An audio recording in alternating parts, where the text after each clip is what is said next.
आपको पता ही होगा कि जब महाभारत की बात होती है पहले जिक्र आता है महाभारत में सबसे महान योद्धा कौन था। संजोग की बात यह है कि महाभारत काल में भी कर्ण और अर्जुन की तुलना होती थी।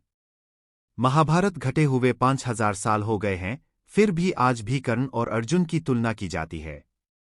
कर्ण महाभारत का ऐसा पात्र है जिस पर परिस्थिति ने, समाज ने और जीवन ने अन्याय किए थे, फिर भी वह लड़ता रहा, अपने कर्मों को सर्वोपरि मानते हुए अपमान सहता रहा। आज जानेंगे कि महाभारत के कर्ण के बारे में कुछ रोचक बातें। महाभारत में एक से एक योद्धा था।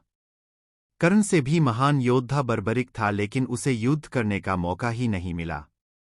अश्वत्थामा भी एक महान योद्धा था, लेकिन उसकी महानता तब समाप्त हो गई जब उसने सोते हुए पांडव पुत्रों को मार दिया।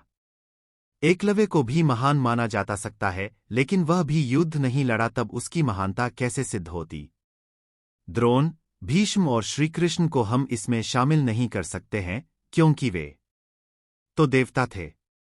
दरअसल कर्ण ही एक ऐसे सर्वश्रेष्ठ योद्धा थे जिन्होंने विपरीत परिस्थिति के बावजूद खुद को एक श्रेष्ठ योद्धा के रूप में स्थापित किया था, और वह भी धर्मसम्मत रूप से।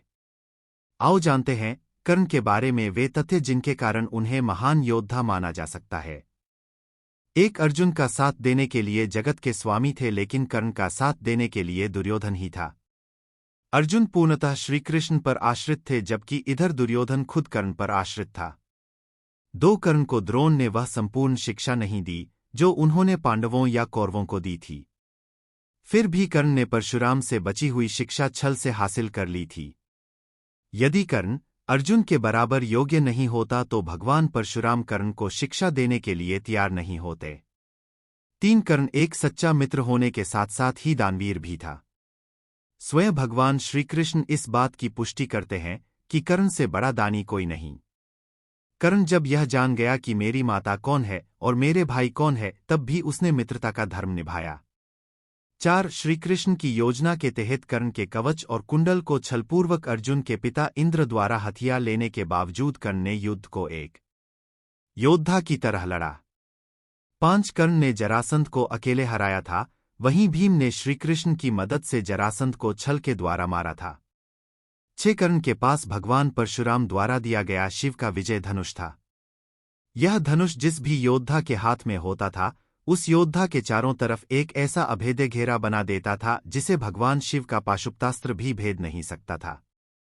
कर्ण को महाभारत में तब तक नहीं मारा जा सकता था जब तक कि उसके हाथ में वह धनुष था।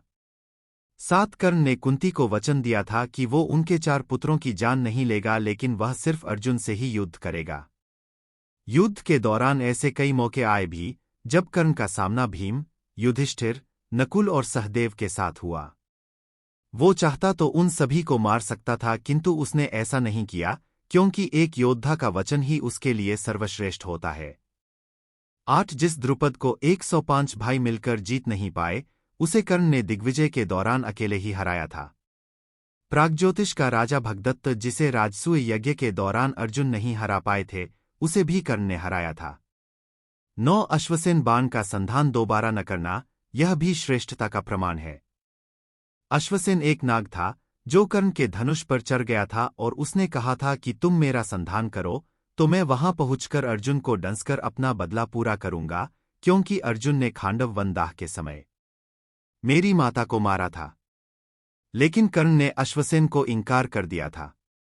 10, जब श्रीकृष्ण ने कर्ण को यह बताया कि तुम पांडवों के सबसे बड़े भाई हो, तो कर्ण ने कहा कि हे कृष्ण, मेरी मृत्यु तक पांडवों को यह मत बताना कि मैं उनका बड़ा भाई हूं, अन्यथा उनकी लड़ाई मेरे प्रति कमजोर पड़ जाएगी।